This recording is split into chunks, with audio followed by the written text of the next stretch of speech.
श्री नानक पद पंकज बंदन पद पंकज बंदना सिमरो अंगद दोख निकंदना अमरदास गुर हृदय ध्यावो हृदय ध्यावो श्री गुरु रामदास गुण गावो श्री अर्जुन विघ्नन के नाशक विघ्नन के नाशक हर गोविंद शुभ सुमत प्रकाशक श्री हर राय नमो कर जोरी नमो कर जोरी गुरु हर कृष्ण मनाए बहोरी तेग बहादुर परम कृपाला जी परम कृपाला श्री गुरु गोबिंद सिंह विसाला तरों तरा पर पुन पुन सीसा पुन पुन सीसा बंदा बार बार जगदीसा जिसमें अमृत ज्ञान है मानक भगत बैराग श्री गुरु ग्रंथ साहिब उदद बंदो कर अनुराग एक ओंकारा सतगुरु ते प्रसाद सत होए। वाहिगुरु जी की फतेह विघ्न विनाशन सोए। वाहिगुरु जी की फतेह विघ्न विनाशन सोए। धरियो मात के पग पर सीसा निकसे निज करते जगदीशा। जुग जुग अटल साहिब श्री गुरु ग्रंथ साहिब जी महाराज जी की पावन पवित्र हजूरी अंदर हाजरियां भरे सत्कार युग सत्संगी जन दोवें हाथ जोड़ के फतेह प्रवान करवा करी। वाहिगुरू जी का खालसा वाहिगुरू जी की फतेह। सतगुरां जी की अपार रहमत के सदका असीं पिछलेरे दीवाना के अंदर धन गुरु नानक साहिब जी महाराज जी के जीवन के बाबत जो लड़ीवार कथा विचारा श्रवण करते आ रहे हाँ, उस दे तहत श्री गुरु नानक प्रकाश दे विचों पूर्वराज अध्याय 24 के प्रसंग की आरंभता की सी, जिस दे विच असीं इत्थों तक विचारा श्रवण कर चुके हाँ कि धन गुरु नानक साहिब जी महाराज जिहड़े तलवंडी की धरती उत्ते आए हुए सन, एक महीने का समा बिताउण तो बाद समूह नगर के जियां मिलण तो बाद उन्होंने उपदेश बख्शिश करन तो बाद अखीर दे विच फिर तो राय गुलाब जी के कोल जाते ने, जाके दसना करते हैं भी भाई असीं वापस सुल्तानपुर की धरती में चाले पा रहे हैं। तो राय गुलाब जी ने भी फिर कुछ सवाल किए सन, तो पातशाह जी ने फिर उन्होंने जवाब दिता सी। ते इसे तरह राय गुलाब जी को जो उपदेश बख्शिश करते हैं तो उन्होंने बचनों को राय गुलाब जी अपने जीवन के अंदर धारण करने का प्रण करते हैं, उन्होंने उत्ते चलण का प्रण करते हैं। इतों तक विचारा पिछले दीवाना अंदर श्रवण कर चुके हैं। आओ अगलेरिया विचारा आरंभ करने तो पहला धन गुरु नानक साहिब जी महाराज जी के चरणों के शीश झुकाउंदियां होइयां अपनी रसना तो उच्चारण करिए जी। धन धन साहिब श्री गुरु नानक साहब जी महाराज, धन धन साहिब श्री गुरु नानक साहब जी महाराज। धरियो मात के पग पर सीसा, निकसे निज करते जगदीशा। राय बुलार जी ਨੂੰ ਉਪਦੇਸ਼ ਬਖਸ਼ਿਸ਼ ਕਰਨ ਤੋਂ ਬਾਅਦ ਧੰਨ ਗੁਰੂ ਨਾਨਕ ਸਾਹਿਬ ਜੀ ਮਹਾਰਾਜ ਆਪਣੇ ਨਿੱਜੀ ਅਸਥਾਨ ਦੇ ਉੱਤੇ ਪਹੁੰਚਦੇ ਨੇ, ਆਪਣੇ ਘਰ ਦੇ ਵਿੱਚ ਪਹੁੰਚਦੇ ਨੇ ਤੇ ਫਿਰ ਉਸ ਘਰ ਦੇ ਵਿੱਚ ਕਹਿੰਦੇ ਮਾਤਾ ਜੀ ਦੇ ਚਰਨਾਂ ਦੇ ਵਿੱਚ ਸੀਸ ਧਰਦੇ ਨੇ। ਧਰਿਓ ਮਾਤ ਕੇ ਪੱਗ ਪਰ ਸੀਸਾ, ਪੱਗ ਦਾ ਭਾਵ ਹੈ ਪੈਰ, ਸੀਸਾ ਦਾ ਭਾਵ ਹੈ ਸਿਰ। ਮਾਤਾ ਜੀ ਦੇ ਚਰਨਾਂ ਦੇ ਵਿੱਚ ਸੀਸ ਧਰਿਆ ਤੇ ਨਿਕਸੇ ਨਿਜ ਘਰ ਦੇ ਜਗਦੀਸ਼ਾ। ਨਿਜ ਘਰ ਦਾ ਭਾਵ ਹੁੰਦਾ ਆਪਣੇ ਘਰ ਤੋਂ। ਜਗਤ ਦੇ ਗੁਰੂ, ਜਗਤ ਦੇ ਦੁੱਖਾਂ ਦਾ ਨਾਸ਼ ਕਰਨ ਵਾਲੇ ਗੁਰੂ ਆਪਣੇ ਮਾਤਾ ਜੀ ਦੇ ਚਰਨਾਂ ਦੇ ਵਿੱਚ ਸੀਸ ਧਰਨ ਤੋਂ ਬਾਅਦ ਹੁਣ ਆਪਣੇ ਘਰ ਤੋਂ ਬਾਹਰ ਆ ਗਏ ਹਨ। ਪ੍ਰੇਮੀ ਮਿਲੇ ਆਣ ਜੇ ਪੁਰ ਕੇ, ਪਰਸ ਪਰਸ ਗਮਣੇ ਪਗ ਗੁਰ ਕੇ। ਜਿੰਨੇ ਵੀ ਨਗਰ ਦੇ ਪ੍ਰੇਮੀ ਲੋਕ ਨੇ ਨਾ, ਜਿਨ੍ਹਾਂ ਨੇ ਧੰਨ ਗੁਰੂ ਨਾਨਕ ਸਾਹਿਬ ਜੀ ਮਹਾਰਾਜ ਜੀ ਦੀ ਸ਼ਰਨ ਨੂੰ ਸਪਰਸਿਆ ਹੈ, ਜਿਹੜੇ ਧੰਨ ਗੁਰੂ ਨਾਨਕ ਸਾਹਿਬ ਜੀ ਮਹਾਰਾਜ ਜੀ ਦੇ ਸੰਗਤ ਕਰਦੇ ਨੇ, ਉਹਨਾਂ ਦੇ ਨਾਲ ਵਿਚਰਦੇ ਸਨ। ਤੇ ਜਦੋਂ ਪਤਾ ਲੱਗਾ ਕਿ ਪਾਤਸ਼ਾਹ ਜੀ ਵਾਪਸ ਸੁਲਤਾਨਪੁਰ ਦੀ ਧਰਤੀ ਨੂੰ ਜਾ ਰਹੇ ਨੇ, ਉਹ ਸਾਰੇ ਨਗਰ ਦੇ ਲੋਕ ਜਿਹੜੇ ਪ੍ਰੇਮ ਕਰਦੇ ਸਨ, ਸ਼ਰਧਾ ਭਾਵਨਾ ਰੱਖਦੇ ਸਨ, ਸਾਰੇ ਨੇ ਧੰਨ ਗੁਰੂ ਨਾਨਕ ਸਾਹਿਬ ਜੀ ਮਹਾਰਾਜ ਜੀ ਦੇ ਚਰਨਾਂ ਨੂੰ ਛੂਹਿਆ ਹੈ, ਚਰਨਾਂ ਤੇ ਨਮਸਕਾਰ ਕਰ ਕਰਕੇ ਤੁਰ ਰਹੇ ਹਨ। ਬਹਿਨ ਭਏ ਅਰੂੜ ਸੁਆਮੀ, ਦੀਨ ਬੰਦ ਪ੍ਰਭ ਅੰਤਰ ਜਾਮੀ। ਹੁਣ ਜਿਸ ਸਾਧਨ ਦੇ ਉੱਤੇ ਸੱਜ ਕੇ ਪਾਤਸ਼ਾਹ ਜੀ ਨੇ ਵਾਪਸ ਸੁਲਤਾਨਪੁਰ ਦੀ ਧਰਤੀ ਦੇ ਉੱਤੇ ਜਾਣਾ ਹੈ, ਆਪ ਧੰਨ ਗੁਰੂ ਨਾਨਕ ਸਾਹਿਬ ਜੀ ਮਹਾਰਾਜ ਚੱਲ ਕੇ ਉਸ ਵਾਹਣ ਦੇ ਉੱਤੇ ਬੈਠੇ ਹਨ। ਸਿੱਖਵਨ ਕਾਲੂ ਦੇਵਤ ਪੂਰੀ, ਧਨ ਖਾਟਣ ਕੀ ਜੇ ਵਿਦਰੂਰੀ। ਤੇ ਜਦੋਂ ਮਹਿਤਾ ਕਾਲੂ ਜੀ ਨੂੰ ਮਿਲੇ ਨੇ ਨਾ, ਮਹਿਤਾ ਕਾਲੂ ਜੀ ਨੇ ਧੰਨ ਗੁਰੂ ਨਾਨਕ ਸਾਹਿਬ ਜੀ ਮਹਾਰਾਜ ਜੀ ਨੂੰ ਅਨੇਕਾਂ ਪ੍ਰਕਾਰ ਦੇ ਨਾਲ ਸਮਝਾਉਣ ਦਾ ਯਤਨ ਕੀਤਾ। ਇਹ ਭਾਈ ਤੁਹਾਡਾ ਹੁਣ ਆਨੰਦ ਕਾਰਜ ਹੋ ਗਿਆ, ਤੁਹਾਡੇ ਨਾਲ ਹੁਣ ਇੱਕ ਹੋਰ ਪਰਿਵਾਰ ਦੀ ਜ਼ਿੰਮੇਵਾਰੀ ਵੀ ਜੁੜ ਗਈ ਹੈ।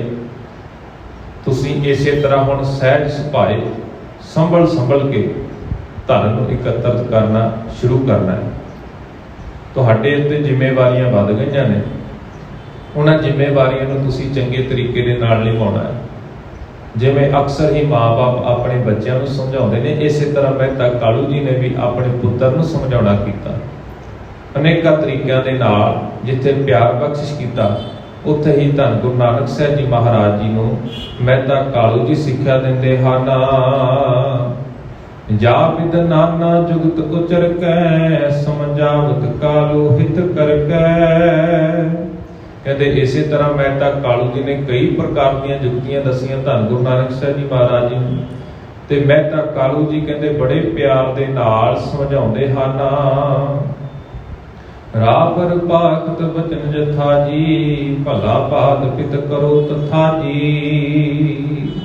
ਤੇ ਧੰਨ ਗੁਰੂ ਨਾਨਕ ਸਾਹਿਬ ਜੀ ਮਹਾਰਾਜ ਜੀ ਨੇ ਆਪਣੇ ਪਿਤਾ ਜੀ ਦੇ ਬਚਨਾਂ ਨੂੰ ਸਿਰ ਮੱਥੇ ਕਬੂਲਿਆ ਹੈ ਤੇ ਆਖਦੇ ਨੇ ਕਿ ਪਿਤਾ ਜੀ ਤੁਹਾਡਾ ਬਚਨ ਸੱਤ ਹੈ, ਜਿਵੇਂ ਤੁਸੀਂ ਕਹੋਗੇ ਮੈਂ ਉਸੇ ਤਰ੍ਹਾਂ ਹੀ ਕਰਾਂਗਾ। ਅਸ ਕਹਿ ਕੀਨੀ ਪੁਦ ਪੁਨ ਪੰਦ ਬੰਦਨ, ਗਮਨੇ ਮਾਰਗ ਦੋਖ ਨਿਕੰਦਨ। ਤੇ ਇਹ ਸਾਰਾ ਕੁਝ ਬਚਨ ਧੰਨ ਗੁਰੂ ਨਾਨਕ ਸਾਹਿਬ ਜੀ ਮਹਾਰਾਜ ਜੀ ਨੇ ਆਪਣੇ ਪਿਤਾ ਜੀ ਨੂੰ ਫਿਰ ਕਹੇ ਨੇ ਵੀ ਤੁਹਾਡੀ ਆਗਿਆ ਦਾ ਪਾਲਣ ਕਰਾਂਗੇ।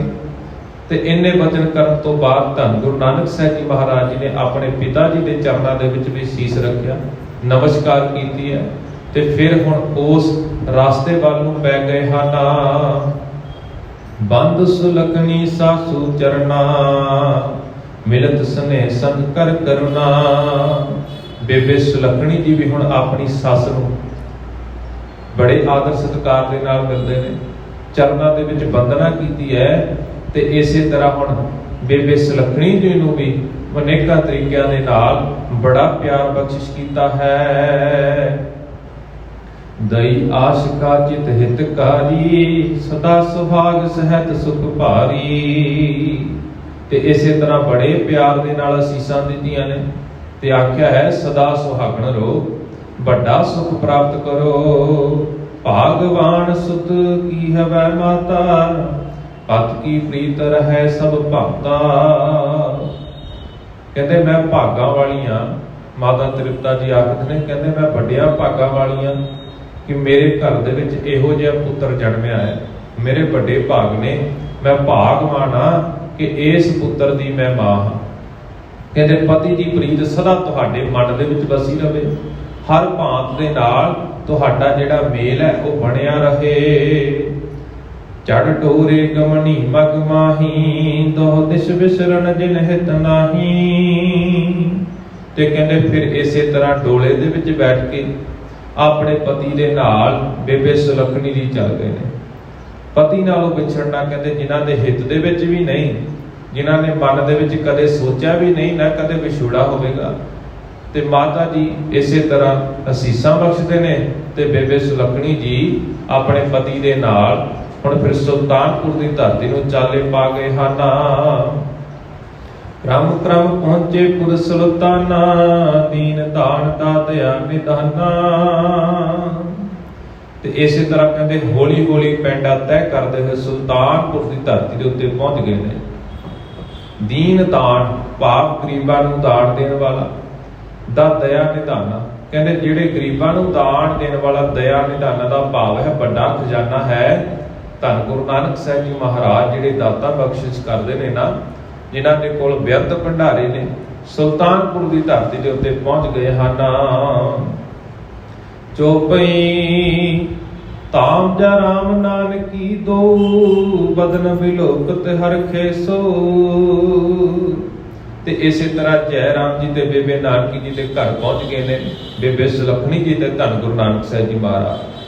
ਤੇ ਇਸੇ ਤਰ੍ਹਾਂ ਉਹਨਾਂ ਨੇ ਜਦੋਂ ਧੰਨ ਗੁਰੂ ਨਾਨਕ ਸਾਹਿਬ ਜੀ ਮਹਾਰਾਜ ਜੀ ਦੇ ਸੁੰਦਰ ਚਿਹਰੇ ਨੂੰ ਵੇਖਿਆ, ਮਨ ਦੇ ਵਿੱਚ ਟਿਕਾ ਆਇਆ। ਇੰਜ ਪ੍ਰਤੀਤ ਹੋਇਆ ਵੀ ਕੋਈ ਗਵਾਚਿਆ ਹੋਇਆ ਧਨ ਮਿਲ ਗਿਆ ਹੋਵੇ ਨਾ। ਇੰਨਾ ਮਨ ਦੇ ਵਿੱਚ ਚਾਹ ਹੋਇਆ ਬੇਬੇ ਨਾਨਕੀ ਜੀ ਅਤੇ ਭਾਈ ਜੈ ਰਾਮ ਜੀ ਦੇ ਮਨ ਦੇ ਵਿੱਚ। ਸਾਦਰ ਤੋਰ ਕਰੀ ਪਦ ਬੰਦਨਾ, ਕਰ ਪਕਰੇ ਜੁਗ ਦੋਖ ਨਿਕੰਦਨਾ।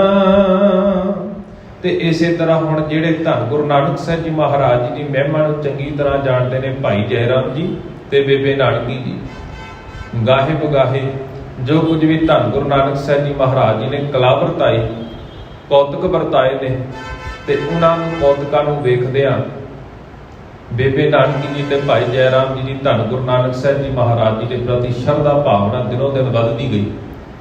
ਹੁਣ ਜਦੋਂ ਧੰਨ ਗੁਰੂ ਨਾਨਕ ਸਾਹਿਬ ਜੀ ਮਹਾਰਾਜ ਵਾਪਸ ਸੁਲਤਾਨਪੁਰ ਦੀ ਧਰਤੀ ਦੇ ਉੱਤੇ ਪਹੁੰਚੇ ਨੇ ਨਾ, ਤੇ ਭਾਈ ਜੈ ਰਾਮ ਜੀ ਤੇ ਬੇਬੇ ਨਾਨਕੀ ਜੀ ਨੇ ਧੰਨ ਗੁਰੂ ਨਾਨਕ ਸਾਹਿਬ ਜੀ ਮਹਾਰਾਜ ਜੀ ਦਾ ਆਦਰ ਸਤਿਕਾਰ ਕਰਦਿਆਂ ਚਰਨਾਂ ਦੇ ਵਿੱਚ ਸੀਸ ਨਿਵਾਉਣ ਦਾ ਯਤਨ ਕੀਤਾ ਹੈ। ਬੰਦਨਾ ਕਰਨ ਲੱਗੇ ਸਨ। ਕਹਿੰਦੇ ਕਰ ਪਕਰੇ ਯੁਗ ਦੋਖ ਨਿਕੰਦਨ। ਪਰ ਕਹਿੰਦੇ ਦੁੱਖਾਂ ਦਾ ਨਾਸ਼ ਕਰਨ ਵਾਲੇ ਧੰਨ ਗੁਰੂ ਨਾਨਕ ਸਾਹਿਬ ਜੀ ਮਹਾਰਾਜ ਜੀ ਨੇ ਦੋਵੇਂ ਹੱਥਾਂ ਦੇ ਨਾਲ ਦੋਹਾਂ ਜੀਆਂ ਨੂੰ ਫੜਿਆ ਹੈ, ਭਾਵ ਚਰਨਾਂ ਦੇ ਵਿੱਚ ਮੱਥਾ ਟੇਕਣ ਤੋਂ ਰੋਕਿਆ ਹੈ। ਕੁਸ਼ਲ ਪ੍ਰਸ਼ਨ ਕਰ ਮੰਚ ਪਰ ਵੈਸੇ, ਦਿਓ ਸੁਸਾਸੋ ਨਹਿਰ ਸੰਦੇਸੇ। ਤੇ ਇਸੇ ਤਰ੍ਹਾਂ ਕਹਿੰਦੇ ਸੁਖ ਸਾਧ ਪੁੱਛੀ, ਹਾਲ ਚਾਲ ਪੁੱਛਿਆ ਗਿਆ ਤੇ ਬਾਅਦ ਦੇ ਵਿੱਚ ਪਲੰਘ ਦੇ ਉੱਤੇ ਵਿਰਾਜਮਾਨ ਹੋ ਗਏ ਨੇ ਪਾਤਸ਼ਾਹ। ਤੇ ਨਾਲ ਹੀ ਨਾਲ ਬੇਬੇ ਨਾਨਕੀ ਜੀ ਨੂੰ ਵੀ ਕਹਿੰਦੇ ਪੇਕਿਆਂ ਦਾ ਸੁਨੇਹਾ ਜਿਹੜਾ ਸੀ ਉਹ ਦਿੱਤਾ ਹੈ। ਸਾਰਾ ਪੇਕੇ ਪਰਿਵਾਰ ਬਾਰੇ, ਜੀਆਂ ਦੇ ਬਾਰੇ ਦੱਸਣਾ ਕੀਤਾ ਹੈ। ਬੋਹਰ ਸੁਲੱਖਣੀ ਪ੍ਰਵਿਸ਼ੀ ਸਦਨਾ, ਬਿਗਸਿਓ ਕਮਲ ਨਾਨਕੀ ਬਦਨਾ।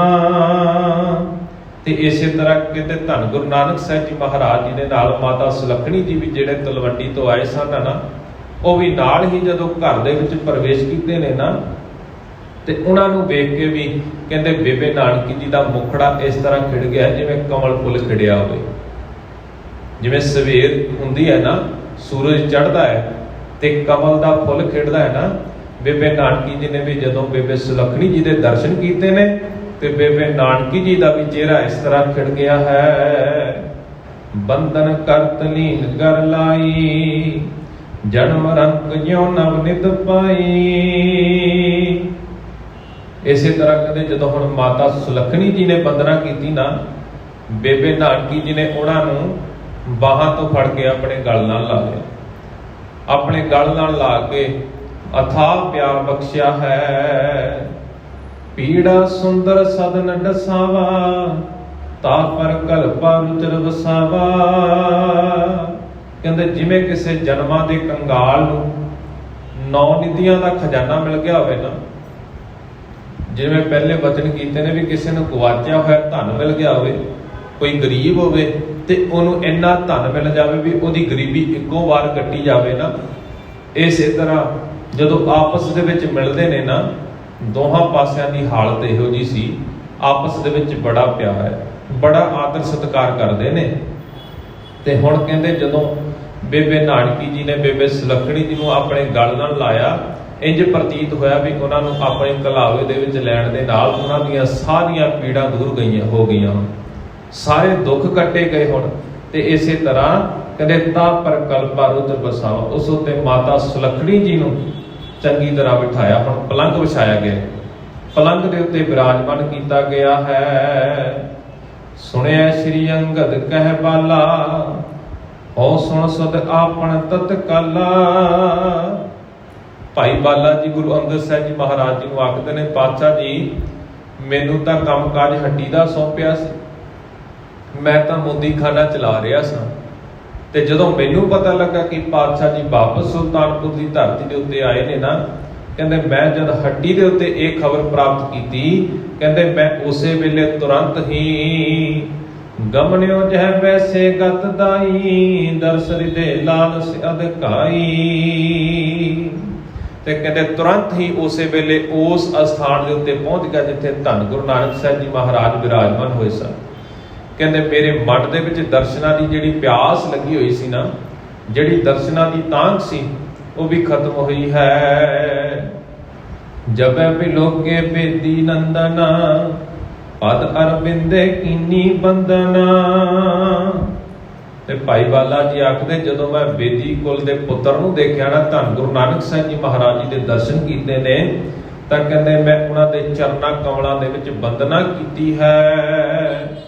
ਚਿਤ ਕਰ ਤਾਰ ਰਹੇ ਕਹਿ ਬਾਣੀ, ਕੁਸ਼ਲ ਪੂਜ ਬਹੁ ਕਰੁਣਾ ਠਾਨੀ। ਤੇ ਕਹਿੰਦੇ ਅੱਗੇ ਉਹ ਧੰਨ ਗੁਰੂ ਨਾਨਕ ਸਾਹਿਬ ਜੀ ਮਹਾਰਾਜ ਜੀ ਨੇ ਬਖਸ਼ਿਸ਼ਾਂ ਕੀਤੀਆਂ ਨੇ। ਭਾਈ ਬਾਲਾ ਜੀ ਆਖਦੇ ਨੇ ਕਿ ਮੇਰੇ ਪ੍ਰਤੀ ਉਹਨਾਂ ਨੇ ਦਇਆ ਕੀਤੀ, ਤਰਸ ਕੀਤਾ ਤੇ ਆਖਿਆ ਹਮੇਸ਼ਾ ਤੁਹਾਡੇ ਚਿੱਤ ਦੇ ਵਿੱਚ ਕਰਤਾਰ ਵਸਿਆ ਰਹੇ, ਤੁਹਾਡੇ ਮਨ ਦੇ ਵਿੱਚ ਸਦਾ ਪ੍ਰਭੂ ਦਾ ਨਾਮ ਵਸਿਆ ਰਹੇ। ਕਹਿੰਦੇ ਬਾਅਦ ਦੇ ਵਿੱਚ ਫਿਰ ਮੇਰਾ ਪਾਤਸ਼ਾਹ ਜੀ ਨੇ ਹਾਲ ਚਾਲ ਪੁੱਛਣਾ ਕੀਤਾ ਹੈ। ਹਉ ਬੋਲਿਓ ਨਿਤ ਕੁਸਲੇ ਮੇਰੇ, ਕਰੇ ਨਿਕੰਦਨ ਦੁੱਖ ਇੱਕ ਬੇਰੇ। ਤੇ ਭਾਈ ਬਾਲਾ ਜੀ ਆਖਦੇ ਨੇ ਕਿ ਜਦੋਂ ਤੋਂ ਮੈਂ ਤੁਹਾਡੀ ਸ਼ਰਨ ਦੇ ਵਿੱਚ ਆਇਆ ਨਾ, ਤੁਸੀਂ ਤਾਂ ਉਸੇ ਦਿਨ ਤੋਂ ਹੀ ਕਹਿੰਦੇ ਮੇਰੇ ਸਾਰੇ ਦੁੱਖ ਕੱਟ ਦਿੱਤੇ ਸਨ, ਉਸੇ ਦਿਨ ਤੋਂ ਹੀ ਮੇਰੇ ਸਾਰੇ ਦੁੱਖ ਦੂਰ ਹੋ ਗਏ ਸਨ। ਕਹਿੰਦੇ ਹੁਣ ਤਾਂ ਤੁਹਾਡੀ ਰਜ਼ਾ ਦੇ ਵਿੱਚ ਰਹਿੰਦੇ ਆ, ਮੈਂ ਸਦਾ ਹੀ ਠੀਕ ਠਾਕ ਚੜ੍ਹਦੀ ਕਲਾ ਦੇ ਵਿੱਚ ਰਹਿੰਦਾ ਹਾਂ। ਧਿਆਨ ਤੁਮਾਰੋ ਹਿਰਦੇ ਵਸਾਵਾ, ਤੀਨ ਤਾਪ ਤਨ ਛੋਹਣ ਨਾ ਪਾਵਾ। ਭਾਈ ਬਾਲਾ ਜੀ ਆਖਦੇ ਨੇ ਕਿ ਪਾਤਸ਼ਾਹ ਜੀ ਮੇਰੇ ਹਿਰਦੇ ਦੇ ਵਿੱਚ ਸਦਾ ਤੁਹਾਡਾ ਧਿਆਨ ਵਸਿਆ ਰਹਿੰਦਾ ਹੈ, ਸਦਾ ਹੀ ਮੈਂ ਤੁਹਾਨੂੰ ਆਪਣੇ ਹਿਰਦੇ ਦੇ ਵਿੱਚ ਚੇਤੇ ਰੱਖਦਾ। ਤੇ ਇਸੇ ਤਰ੍ਹਾਂ ਤੁਹਾਨੂੰ ਆਪਣੇ ਹਿਰਦੇ ਦੇ ਵਿੱਚ ਚੇਤੇ ਕੀਤਿਆਂ ਤਿੰਨਾਂ ਪ੍ਰਕਾਰਾਂ ਦੇ ਜਿਹੜੇ ਸੰਤਾਪ ਨੇ ਉਹ ਮੇਰੇ ਸਰੀਰ ਨੂੰ ਛੋਹ ਨਹੀਂ ਸਕਦੇ। ਗੁਰਬਾਣੀ ਦੇ ਵਿੱਚ ਵੀ ਇਹਨਾਂ ਤਿੰਨਾਂ ਸੰਤਾਪਾਂ ਦਾ ਜ਼ਿਕਰ ਕੀਤਾ ਗਿਆ, ਭਾਵ 3 ਬਿਮਾਰੀਆਂ ਦਾ ਜ਼ਿਕਰ ਕੀਤਾ ਗਿਆ, 3 ਤਰ੍ਹਾਂ ਦੇ ਰੋਗਾਂ ਦਾ ਜ਼ਿਕਰ ਕੀਤਾ ਗਿਆ। ਕਿਹੜੇ ਕਿਹੜੇ ਨੇ? ਆਦ, ਵਿਆਦ ਤੇ ਉਪਾਦ। ਆਦ ਦਾ ਭਾਵ ਹੁੰਦਾ ਵੀ ਜਿਹੜੇ ਸਾਡੇ ਮਨ ਦੇ ਜਾਂ ਅਧਿਆਤਮਿਕ ਰੋਗ ਨੇ, ਜਿਹੜੇ ਸਾਡੇ ਮਨ ਨੂੰ ਰੋਗ ਲੱਗੇ ਨੇ, ਜਿਵੇਂ ਵਿਸ਼ਿਆਂ ਵਿਕਾਰਾਂ ਦੇ ਰੋਗ ਹੋ ਗਏ, ਸਾਡੇ ਮਨ ਨੂੰ ਲਾਲਚ ਦਾ ਰੋਗ ਲੱਗਾ ਹੋਵੇ, ਕਿਸੇ ਕਾਮ ਵਾਸਨਾ ਦਾ ਰੋਗ ਲੱਗਾ ਹੋਵੇ, ਇਹ ਤਾਂ ਨੇ ਜੀ ਸਾਡੇ ਮਨ ਦੇ ਰੋਗ। ਤੇ ਦੂਜੇ ਪੱਖ ਤੋਂ ਆ ਜਾਂਦੇ ਨੇ ਵਿਆਦ, ਭਾਵ ਸਾਡੇ ਸਰੀਰ ਦੇ ਰੋਗ, ਜਿਹੜੇ ਸਾਡੇ ਸਰੀਰ ਨੂੰ ਬਾਹਰੀ ਤੌਰ ਦੇ ਉੱਤੇ ਕੋਈ ਨਾ ਕੋਈ ਰੋਗ ਲੱਗ ਜਾਵੇ ਨਾ, ਉਹਨੂੰ ਵਿਆਦ ਆਖਿਆ ਜਾਂਦਾ। ਤੇ ਤੀਜੇ ਨੰਬਰ ਤੇ ਆ ਜਾਂਦਾ ਉਪਾਦ। ਇਹ ਉਪਾਦ ਉਹ ਰੋਗ ਨੇ ਜਿਹੜੇ ਸਾਡੇ ਮਨਾਂ ਦੇ ਵਿੱਚ ਕਿਸੇ ਨਾ ਕਿਸੇ ਤਰੀਕੇ ਦਾ ਭਰਮ ਪੈ ਜਾਵੇ ਨਾ, ਭਰਮ ਭੁਲੇਖਾ ਹੋਵੇ ਕਿਸੇ ਰੋਗ ਦੇ ਪ੍ਰਤੀ, ਗੱਲ ਕੁਝ ਵੀ ਨਹੀਂ ਹੁੰਦੀ ਪਰ ਸਾਡਾ ਮਨ ਉਸ ਚੀਜ਼ ਨੂੰ ਅਸੈਪਟ ਕਰ ਲੈਂਦਾ, ਸਾਡਾ ਮਨ ਉਸ ਤਰੀਕੇ ਦੇ ਨਾਲ ਸੋਚਣ ਲੱਗ ਜਾਂਦਾ ਤੇ ਸਾਨੂੰ ਖਿਆਲ ਆ ਜਾਂਦਾ ਵੀ ਸ਼ਾਇਦ ਹਾਂ ਇਹ ਕਾਰਨ ਵੀ ਹੋ ਸਕਦਾ। ਆਮ ਤੌਰ ਦੇ ਉੱਤੇ ਜਦੋਂ ਬੱਚੇ ਘਰਾਂ ਦੇ ਵਿੱਚ ਆਉਂਦੇ ਨੇ ਨਾ, ਬੱਚੇ ਕਈ ਵਾਰੀ ਕੋਈ ਪ੍ਰਸ਼ਾਦਾ ਪਾਣੀ ਨਾ ਛਕਣ ਤਾਂ ਅਸੀਂ ਭਰਮਾਂ ਭੁਲੇਖਿਆਂ ਦੇ ਵਿੱਚ ਜ਼ਿਆਦਾ ਪੈ ਜਾਂਦੇ। ਖੋਰੇ ਪਤਾ ਨਹੀਂ ਇਸ ਨੂੰ ਕਿਸੇ ਨੇ ਕੁਝ ਕਰ ਨਾ ਦਿੱਤਾ ਹੋਵੇ, ਕਿਸੇ ਚੀਜ਼ ਦਾ ਇਸ ਉੱਤੇ ਪਰਛਾਵਾਂ ਨਾ ਪੈ ਗਿਆ ਹੋਵੇ। ਇਹੋ ਜਿਹੇ ਜਿਹੜੇ ਭਰਮ ਭੁਲੇਖੇ ਨੇ, ਇਹਨਾਂ ਨੂੰ ਆਖਿਆ ਜਾਂਦਾ ਉਪਾਦ। ਇਹ ਤਿੰਨ ਤਰ੍ਹਾਂ ਦੇ ਰੋਗ ਹੁੰਦੇ ਨੇ, ਇੱਕ ਮਨ ਨੂੰ ਲੱਗਣ ਵਾਲੇ, ਇੱਕ ਸਰੀਰ ਨੂੰ ਲੱਗਣ ਵਾਲੇ ਰੋਗ, ਤੇ ਤੀਜੇ ਨੰਬਰ ਤੇ ਆਉਂਦੇ ਨੇ ਭਰਮ ਭੁਲੇਖਿਆਂ ਵਾਲੇ ਰੋਗ। ਤੇ ਭਾਈ ਬਾਲਾ ਜੀ ਆਖਦੇ ਨੇ, ਕਹਿੰਦੇ ਜਦੋਂ ਤੋਂ ਮੈਂ ਤੁਹਾਡੇ ਚਰਨਾਂ ਦਾ ਧਿਆਨ ਆਪਣੇ ਮਨ ਦੇ ਵਿੱਚ ਧਰਿਆ ਹੈ ਨਾ, ਜਦੋਂ ਤੋਂ ਸੁਰਤੀ ਤੁਹਾਡੇ ਚਰਨਾਂ ਦੇ ਨਾਲ ਜੁੜੀ ਹੋਈ ਨਾ, ਇਹ ਤਿੰਨਾਂ ਤਰ੍ਹਾਂ ਦੇ ਸੰਤਾਪ ਤਾਂ ਕਹਿੰਦੇ ਮੇਰੇ ਜੀਵਨ ਦੇ ਨੇੜੇ ਤੇੜੇ ਵੀ ਨਹੀਂ ਲੱਗ ਰਹੇ। ਮੈਂ ਉਸੇ ਦਿਨ ਤੋਂ ਹੀ ਅਰੋਗ ਹੋਇਆ ਹਾਂ। ਚੋਪਈ ਪ੍ਰੇਮ ਹੁਤੇ ਨਗਰ ਕੇ ਜਈ, ਦਰਸ਼ਨ ਕਰਨ ਆਏ ਸਭ ਤੇ। ਹੁਣ ਸੁਲਤਾਨਪੁਰ ਧਰਤੀ ਦੇ ਉੱਤੇ ਜਿਹੜੇ ਧੰਨ ਗੁਰੂ ਨਾਨਕ ਸਾਹਿਬ ਜੀ ਮਹਾਰਾਜ ਜੀ ਨੂੰ ਪ੍ਰੇਮ ਕਰਨ ਵਾਲੇ ਨੇ, ਪਿਆਰ ਕਰਨ ਵਾਲੇ ਨੇ ਨਾ, ਜਦੋਂ ਪਤਾ ਲੱਗਾ ਪਾਤਸ਼ਾਹ ਜੀ ਇੰਨੇ ਚਿਰ ਬਾਅਦ ਵਾਪਸ ਸੁਲਤਾਨਪੁਰ ਦੀ ਧਰਤੀ ਦੇ ਉੱਤੇ ਆਏ ਨੇ ਨਾ, ਸਾਰੇ ਲੋਕ ਆਪਣਾ ਕੰਮ ਕਾਜ ਸਮੇਟ ਕੇ ਤੇ ਛੇਤੀ ਦੇ ਨਾਲ ਧੰਨ ਗੁਰੂ ਨਾਨਕ ਸਾਹਿਬ ਜੀ ਮਹਾਰਾਜ ਜੀ ਦੇ ਦਰਸ਼ਨ ਕਰਨ ਵਾਸਤੇ ਆਉਣ ਲੱਗ ਪਏ ਹਨ। ਬੰਦੇ ਪਦ ਅਰਬਿੰਦ ਮੁਕੰਦਾ, ਸਨਮਾਨੇ ਸਭ ਕੋ ਸੁਖ ਕੰਦਾ। ਤੇ ਸਾਰੇ ਹੀ ਕਹਿੰਦੇ ਹੱਥ ਜੋੜ ਕੇ ਮੁਕਤੀ ਦੇ ਦਾਤੇ ਧੰਨ ਗੁਰੂ ਨਾਨਕ ਸਾਹਿਬ ਜੀ ਮਹਾਰਾਜ ਜੀ ਦੇ ਚਰਨਾਂ ਦੇ ਵਿੱਚ ਨਮਸਕਾਰਾਂ ਕਰਦੇ ਨੇ। ਤੇ ਦੁੱਖਾਂ ਦੇ ਨਾਸ਼ ਕਰਨ ਵਾਲੇ ਧੰਨ ਗੁਰੂ ਨਾਨਕ ਸਾਹਿਬ ਜੀ ਮਹਾਰਾਜ ਸਾਰਿਆਂ ਦਾ ਹੀ ਆਦਰ ਸਤਿਕਾਰ ਕਰਦੇ ਹਨ। ਅਸ ਵਿਦਭਾ ਸੁਰ ਸਰਬ ਬਿਤਾਵਾ, ਭਈ ਪਰਦੋਖ ਤਿਮਰ ਨਵ ਸ਼ਾਵਾ। ਤੇ ਇਸੇ ਤਰ੍ਹਾਂ ਕਹਿੰਦੇ ਸਾਰਾ ਦਿਨ ਬਤੀਤ ਹੋ ਗਿਆ, ਭਈ ਪਰਦੋਖ ਤਿਮਰ ਨਵ ਸ਼ਾਵਾ। ਤੇ ਕਹਿੰਦੇ ਸ਼ਾਮ ਹੋ ਗਈ ਤੇ ਸਾਰੇ ਆਕਾਸ਼ ਦੇ ਵਿੱਚ ਹੁਣ ਹਨੇਰਾ ਛਾ ਗਿਆ ਹੈ। ਨਾਨਾ ਰਸ ਵਿੰਜਨ ਕਰਵਾਏ, ਨਿਕਟ ਨਾਨਕੀ ਵੈਸ ਜਿਵਾਏ। ਤੇ ਇਸੇ ਤਰ੍ਹਾਂ ਕਹਿੰਦੇ ਫਿਰ ਘਰ ਦੇ ਵਿੱਚ ਕਈ ਤਰ੍ਹਾਂ ਦੇ ਪਕਵਾਨ ਤਿਆਰ ਕੀਤੇ ਗਏ, ਕਈ ਤਰ੍ਹਾਂ ਦੇ ਭੋਜਨ ਪਦਾਰਥ ਤਿਆਰ ਕੀਤੇ ਨੇ। ਤੇ ਬੇਬੇ ਨਾਨਕੀ ਜੀ ਦੇ ਨੇੜੇ ਬੈਠ ਕੇ ਸਾਰੇ ਹੁਣ ਭੋਜਨ ਛਕ ਰਹੇ ਹਨ। ਰੈਣ ਵਿਖੇ ਸੈਨ ਪੁਨ ਕੀਨੀ, ਬਹੁ ਕਿੰਕਰ ਕੋ ਜਿਨ ਗਤ ਦੀਨੀ। ਤੇ ਧੰਨ ਗੁਰੂ ਨਾਨਕ ਸਾਹਿਬ ਜੀ ਮਹਾਰਾਜ ਕਹਿੰਦੇ ਜਿਨ੍ਹਾਂ ਨੇ ਅਨੇਕਾਂ ਜੀਵਾਂ ਨੂੰ ਮੁਕਤ ਕੀਤਾ ਹੈ, ਮੁਕਤੀ ਦੇ ਮਾਰਗ ਦੇ ਉੱਤੇ ਪਾਇਆ। ਤੇ ਇਸੇ ਤਰ੍ਹਾਂ ਧੰਨ ਗੁਰੂ ਨਾਨਕ ਸਾਹਿਬ ਜੀ ਮਹਾਰਾਜ ਹੁਣ ਰਾਤ ਦਾ ਵੇਲਾ ਹੋਣ ਦੇ ਕਾਰਨ ਆਰਾਮ ਕਰਨ ਚਲੇ ਗਏ ਹਨ। ਸਵਾ ਜਾਮ ਨਿਸ ਧਜੀ ਗੁੜਾਕਾ, ਉਠੇ ਸ਼ਾਂਤ ਦਾ ਦਰਸ਼ਨ ਯਾਕਾ। ਤੇ ਕਹਿੰਦੇ ਜਦੋਂ ਸਵਾ ਪਹਿਰ ਰਾਤ ਰਹਿ ਗਈ ਨਾ, ਤਾਂ ਧੰਨ ਗੁਰੂ ਨਾਨਕ ਸਾਹਿਬ ਜੀ ਮਹਾਰਾਜ ਜਿਨ੍ਹਾਂ ਦੇ ਦਰਸ਼ਨ ਕੀਤੇ ਕਹਿੰਦੇ ਸ਼ਾਂਤੀ ਪ੍ਰਾਪਤ ਹੁੰਦੀ ਹੈ। ਜਿਨ੍ਹਾਂ ਦੇ ਦਰਸ਼ਨ ਕੀਤਿਆਂ ਮਨ ਦੇ ਵਿੱਚ ਟਿਕਾ ਆਉਂਦਾ ਹੈ। ਧੰਨ ਗੁਰੂ ਨਾਨਕ ਸਾਹਿਬ ਜੀ ਮਹਾਰਾਜ ਹੁਣ ਅੰਮ੍ਰਿਤ ਵੇਲੇ ਜਾਗ ਪਏ ਹਨ। ਸਭੈ ਸੋਚ ਸੋ ਕੀਨ ਇਸ਼ਨਾਨਾ, ਆਸਨ ਕਰ ਬੈਸੇ ਨਿਜ ਧਿਆਨਾ। ਤੇ ਇਸੇ ਤਰ੍ਹਾਂ ਹੁਣ ਧੰਨ ਗੁਰੂ ਨਾਨਕ ਸਾਹਿਬ ਜੀ ਮਹਾਰਾਜ ਜੀ ਕਹਿੰਦੇ ਅੰਮ੍ਰਿਤ ਵੇਲੇ ਜਾਗਣ ਤੋਂ ਬਾਅਦ ਸਾਰੇ ਸਰੀਰ ਦੀ ਕਿਰਿਆ ਨੂੰ ਸੁੱਧਦੇ ਨੇ। ਇਸ਼ਨਾਨ ਪਾਣੀ ਕਰਨ ਤੋਂ ਬਾਅਦ ਕਹਿੰਦੇ ਆਸਨ ਲਗਾ ਕੇ, ਚੌਂਕੜਾ ਲਗਾ ਕੇ ਉਸ ਪ੍ਰਭੂ ਦਾ ਸਿਮਰਨ ਕਰਨ ਲੱਗ ਜਾਂਦੇ ਨੇ, ਬੰਦਗੀ ਕਰਨ ਲੱਗ ਜਾਂਦੇ ਨੇ। ਹਾਲਾਂਕਿ ਦੇਖੋ ਅਸੀਂ ਗਾਹੇ ਬਗਾਹੇ ਇਹ ਵਿਚਾਰਾ ਸਰਵਣ ਕਰਦੇ ਆ ਰਹੇ ਹਾਂ ਕਿ ਸਮਾਜ ਦੇ ਸਾਰੇ ਲੋਕਾਂ ਨੇ ਜਿਹੜੇ ਧੰਨ ਗੁਰੂ ਨਾਨਕ ਸਾਹਿਬ ਜੀ ਮਹਾਰਾਜ ਜੀ ਦੀ ਸ਼ਰਨ ਦੇ ਵਿੱਚ ਪੈ ਗਏ ਨਾ, ਉਹਨਾਂ ਨੇ ਧੰਨ ਗੁਰੂ ਨਾਨਕ ਸਾਹਿਬ ਜੀ ਮਹਾਰਾਜ ਜੀ ਨੂੰ ਅਕਾਲ ਪੁਰਖ ਦੀ ਜੋਤ ਕਰਕੇ ਮੰਨਿਆ। ਤੇ ਭਾਈ ਗੁਰਦਾਸ ਜੀ ਨੇ ਵੀ ਆਪਣੀਆਂ ਵਾਰਾਂ ਦੇ ਵਿੱਚ ਧੰਨ ਗੁਰੂ ਨਾਨਕ ਸਾਹਿਬ ਜੀ ਮਹਾਰਾਜ ਜੀ ਦੇ ਬਾਬਤ ਇਹੀ ਵਚਨ ਉਚਾਰਨ ਕੀਤੇ ਨੇ ਕਿ ਇੱਕ ਬਾਬਾ ਅਕਾਲ ਰੂਪ, ਦੂਜਾ ਰਬਾਬੀ ਮਰਦਾਨਾ। ਤੇ ਇੱਕ ਤਾਂ ਬਾਬਾ ਅਕਾਲ ਦਾ ਰੂਪ ਸੀ, ਭਾਵ ਧੰਨ ਗੁਰੂ ਨਾਨਕ ਸਾਹਿਬ ਜੀ ਮਹਾਰਾਜ ਉਸ ਅਕਾਲ ਦੇ ਰੂਪ ਸਨ।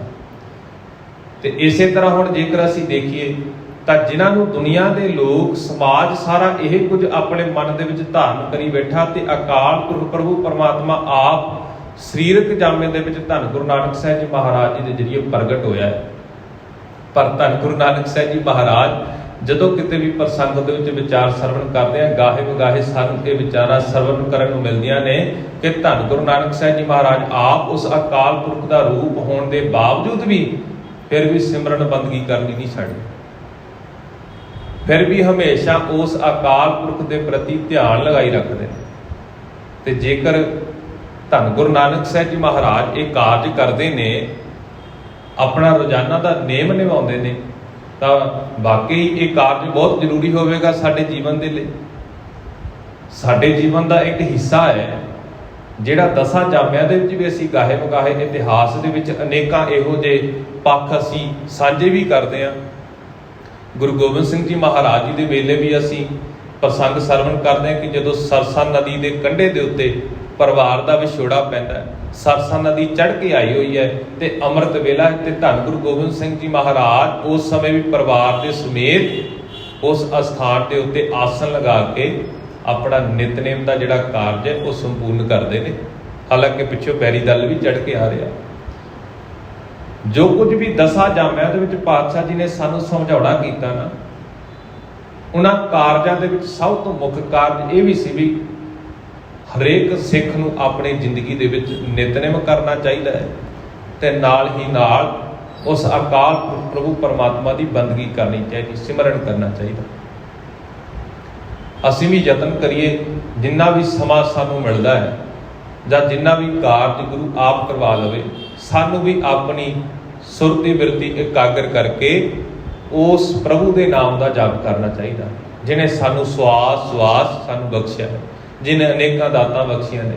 ਅਸੀਂ ਜੇਕਰ ਜਿੰਨਾ ਸਮਾਂ ਸਾਡੀ ਜ਼ਿੰਦਗੀ ਦਾ ਸਾਹ ਚੱਲਦੇ ਨੇ ਨਾ, ਅਸੀਂ ਉਨਾ ਸਮਾਂ ਵੀ ਜੇਕਰ ਉਹਦਾ ਸ਼ੁਕਰਾਨਾ ਕਰਦੇ ਰਹੀਏ ਤਾਂ ਉਹ ਸਾਡੇ ਸਾਹ ਵੀ ਘੱਟ ਪੈ ਜਾਣ। ਸਾਨੂੰ ਕੋਈ ਸੱਜਣ ਮਿੱਤਰ, ਕੋਈ ਰਿਸ਼ਤੇਦਾਰ ਕੋਈ ਤੋਹਫਾ ਦੇ ਕੇ ਜਾਵੇ ਨਾ, ਅਸੀਂ ਉਹਦਾ ਸ਼ੁਕਰਾਨਾ ਕਰਦੇ ਥੱਕਦੇ ਨਹੀਂ, ਵਾਰ-ਵਾਰ ਸ਼ੁਕਰਾਨਾ ਕਰਦੇ। ਸਾਡੇ ਕੋਲ ਕਈ ਵਾਰੀ ਉਹ ਅਲਫਾਜ਼ ਹੀ ਨਹੀਂ ਹੁੰਦੇ ਵੀ ਅਸੀਂ ਇਹਦਾ ਕਿਸੇ ਤਰੀਕੇ ਦੇ ਨਾਲ ਧੰਨਵਾਦ ਕਰ ਸਕੀਏ। ਪਰ ਉਸ ਅਕਾਲ ਪ੍ਰਭੂ ਪਰਮਾਤਮਾ ਨੇ ਸਾਨੂੰ ਕਿੰਨੀਆਂ ਸੋਹਣੀਆਂ ਦਾਤਾਂ ਦਿੱਤੀਆਂ, ਕਿੰਨਾ ਸੋਹਣਾ ਸਰੀਰ ਬਖਸ਼ਿਆ। ਸਰੀਰ ਦੇ ਅੰਗ ਸਾਡੇ ਚੱਲਦੇ ਨੇ, ਕੰਮ ਕਾਜ ਕਰਦੇ ਨੇ, ਤੇ ਪਰ ਅਸੀਂ ਫਿਰ ਵੀ ਉਸ ਅਕਾਲ ਪ੍ਰਭੂ ਪਰਮਾਤਮਾ ਵੱਲੋਂ ਬਖਸ਼ਿਆ ਹੋਏ ਸਰੀਰ ਰੂਪੀ ਤੋਹਫਾ ਪ੍ਰਾਪਤ ਕਰਕੇ ਵੀ ਨਾ ਉਹਦਾ ਕਦੇ ਸ਼ੁਕਰਾਨਾ ਕਰਨ ਬਾਰੇ ਸੋਚਦੇ ਵੀ ਨਹੀਂ। ਯਤਨ ਕਰੀਏ ਜਿੱਥੇ ਧੰਨ ਗੁਰੂ ਨਾਨਕ ਸਾਹਿਬ ਜੀ ਮਹਾਰਾਜ ਜੀ ਦੇ ਜੀਵਨ ਦੇ ਵਿੱਚੋਂ ਇਹ ਪਾਵਨ ਵਿਚਾਰਾਂ ਸਰਵਣ ਕਰਦੇ ਆ ਨਾ, ਉਹ ਬਚਨਾਂ ਨੂੰ ਆਪਣੇ ਜੀਵਨ ਦੇ ਅੰਦਰ ਕਮਾਈਏ, ਉਹਨਾਂ ਬਚਨਾਂ ਦੇ ਉੱਤੇ ਚੱਲਣ ਦਾ ਯਤਨ ਕਰੀਏ। ਤੇ ਇਸੇ ਤਰ੍ਹਾਂ ਕਵੀ ਸੰਤੋਖ ਸਿੰਘ ਜੀ ਚੂੜਾਮਣੀ ਜੀ ਆਖਦੇ ਨੇ ਕਿ ਪਾਤਸ਼ਾਹ ਜੀ ਅੰਮ੍ਰਿਤ ਵੇਲੇ ਜਾ ਕੇ ਇਸ਼ਨਾਨ ਪਾਣੀ ਕਰਕੇ ਆਸਣ ਲਗਾ ਕੇ ਬੈਠ ਜਾਂਦੇ ਨੇ ਤੇ ਫਿਰ ਉਸ ਅਕਾਲ ਪ੍ਰਭੂ ਪਰਮਾਤਮਾ ਦਾ ਧਿਆਨ ਧਰਦੇ ਹਨ। ਤਿਮਰਨ ਸੇ ਹੋਈ ਜਬ ਭੋਰਾ, ਗਬਨੇ ਬਹੁ ਨਿਖਦਿਆ ਉਹਦਾ। ਤੇ ਕਹਿੰਦੇ ਜਦੋਂ ਹਨੇਰਾ ਹਟਿਆ, ਭਾਵ ਸੂਰਜ ਦਾ ਚਾਨਣ ਹੋ ਗਿਆ, ਸੂਰਜ ਚੜ੍ਹਿਆ ਹੈ, ਤੇ ਕਹਿੰਦੇ ਧੰਨ ਗੁਰੂ ਨਾਨਕ ਸਾਹਿਬ ਜੀ ਮਹਾਰਾਜ ਫਿਰ ਹੁਣ ਆਪਣੀ ਹੱਟੀ ਵੱਲ ਨੂੰ ਚੱਲ ਗਏ ਹਨ। ਕਰਨੇ ਲੱਗੇ ਬੈਸਕ੍ਰਿਤ ਮੋਦੀ, ਲੈਣ ਦੇਣ ਕਿਆ ਜੋ ਨਿਰਬਲੋਦੀ। ਤੇ ਕਹਿੰਦੇ ਫਿਰ ਬੈਠ ਕੇ ਧੰਨ ਗੁਰੂ ਨਾਨਕ ਸਾਹਿਬ ਜੀ ਮਹਾਰਾਜ ਮੋਦੀ ਦਾ ਕੰਮ ਕਾਜ ਕਰਨ ਲੱਗ ਪਏ ਨੇ। ਜਿਵੇਂ ਨਵਾਬ ਦੌਲਤ ਖਾਨ ਲੋਧੀ ਦਾ ਸਾਰਾ ਲੈਣ ਦੇਣ ਦਾ ਕੰਮ ਕਾਜ ਸੀ ਨਾ, ਹੁਣ ਪਾਤਸ਼ਾਹ ਜੀ ਨੇ ਆ ਕੇ ਉਹ ਸਾਰਾ ਕੰਮ ਕਾਜ ਵਾਪਸ ਦੇ ਵਿੱਚ ਸੰਭਾਲਿਆ। ਜਿੱਥੇ ਪ੍ਰਭੂ ਦੀ ਸਿਮਰਨ ਬੰਦਗੀ ਕਰਨੀ ਵੀ ਜ਼ਰੂਰੀ ਹੈ, ਉੱਥੇ ਪਾਤਸ਼ਾਹ ਜੀ ਨੇ ਇਹ ਵੀ ਸਮਝਾਉਣਾ ਕੀਤਾ ਵੀ ਭਾਈ ਆਪਣੇ ਜੀਵਨ ਦਾ ਜੇਕਰ ਨਿਰਵਾਹ ਕਰਨਾ ਹੈ ਨਾ, ਕਿਰਤ ਕਰਨੀ ਵੀ ਨਹੀਂ ਛੱਡਣੀ, ਕਿਰਤ ਕਰਨੀ ਵੀ ਜ਼ਰੂਰੀ ਹੈ। ਕਰਤ ਕਿਤਕ ਜਬ ਕਾਲ ਬਿਤਾਵਾ, ਲੈਨ ਸੁਤਾ ਨਿਜ ਮੂਲਾ ਆਵਾ। ਤੇ ਇਸੇ ਤਰ੍ਹਾਂ ਕਹਿੰਦੇ ਇਹ ਕਾਰ ਕਰਦੇ ਆ ਜਦੋਂ ਬਹੁਤ ਸਮਾਂ ਬਤੀਤ ਹੋ ਗਿਆ ਨਾ, ਹੁਣ ਬੇਬੇ ਸੁਲੱਖਣੀ ਜੀ ਦੇ ਪਿਤਾ ਜੀ ਭਾਈ ਮੂਲ ਚੰਦ ਜੀ ਹੁਣ ਚੱਲ ਕੇ ਸੁਲਤਾਨਪੁਰ ਦੀ ਧਰਤੀ ਦੇ ਉੱਤੇ ਆਉਂਦੇ ਨੇ ਆਪਣੀ ਪੁੱਤਰੀ ਨੂੰ ਲੈਣ ਦੇ ਵਾਸਤੇ। ਤੇ ਇੱਥੋਂ ਤੱਕ ਦੀਆਂ ਵਿਚਾਰਾਂ ਅਸੀਂ ਅੱਜ ਦੇ ਦੀਵਾਨਾਂ ਦੇ ਵਿੱਚ ਸਰਵਣ ਕਰ ਚੁੱਕੇ ਹਾਂ। ਰਹਿੰਦੀਆਂ ਵਿਚਾਰਾਂ ਅਗਲੇਰੇ ਦੀਵਾਨਾਂ ਦੇ ਵਿੱਚ ਸਰਵਣ ਕਰਾਂਗੇ ਕਿ ਕਿਵੇਂ ਭਾਈ ਮੂਲ ਚੰਦ ਜੀ ਦੇ ਨਾਲ ਵਿਚਾਰ ਚਰਚਾ ਹੁੰਦੀ ਤੇ ਵਾਪਸ ਬੇਬੇ ਸੁਲੱਖਣੀ ਜੀ ਕਿਵੇਂ ਸੁਲਤਾਨਪੁਰ ਦੀ ਧਰਤੀ ਤੋਂ ਆਪਣੇ ਨਗਰ ਪਹੁੰਚਦੇ ਨੇ। ਇਹ ਸਾਰੀਆਂ ਵਿਚਾਰਾਂ ਰਹਿੰਦਿਆਂ ਦੀਵਾਨਾਂ ਵਿੱਚ ਅਗਲੇ ਦੀਵਾਨਾਂ ਵਿੱਚ ਸਰਵਣ ਕਰਾਂਗੇ। ਵਿਚਾਰਾਂ ਕਰਦਿਆਂ ਭੁੱਲਾਂ ਚੁੱਕਾਂ ਹੋ ਜਾਣੀਆਂ ਸੁਭਾਵਿਕ ਨੇ। ਗੁਰੂ ਅਤੇ ਗੁਰੂ ਦੀ ਸੰਗਤ ਬਖਸ਼ਣਯੋਗ ਹੈ। ਬਖਸ਼ਦਾ ਹੈ ਫਤਿਹ ਪ੍ਰਵਾਨ ਕਰੋ। ਆਖੋ ਜੀ ਵਾਹਿਗੁਰੂ ਜੀ ਕਾ ਖਾਲਸਾ, ਵਾਹਿਗੁਰੂ ਜੀ ਕੀ ਫਤਿਹ।